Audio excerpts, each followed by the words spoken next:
বাংলাদেশ সরকার ইতিমধ্যেই যারা পালিয়ে গেছে তাদেরকে ফেরত এনে বাংলাদেশের মাটিতে বিচার সম্পন্ন করা এবং তাদের সাজা সম্পন্ন করার প্রক্রিয়া ইন্টারিম সরকারের সময় শুরু হয়েছে।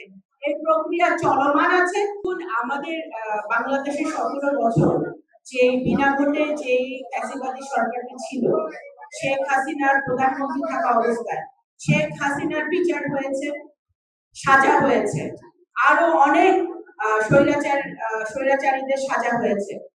বাংলাদেশ সরকার ইতিমধ্যেই যারা পালিয়ে গেছে তাদেরকে ফেরত এনে বাংলাদেশের মাটিতে বিচার সম্পন্ন করা এবং তাদের সাজা সম্পন্ন করার প্রক্রিয়া ইন্টারিম সরকারের সময় শুরু হয়েছে। এই প্রক্রিয়া চলমান আছে। বর্তমানে আমাদের সরকার দায়িত্ব নেওয়ার পর থেকে আমরা যে সকল দেশের তারা পালিয়ে আছে সেই সকল দেশের সাথে আমরা কথা বলছি। আমরা খুব কূটনৈতিক যে সকল কাজ সেই কাজ চলমান আছে।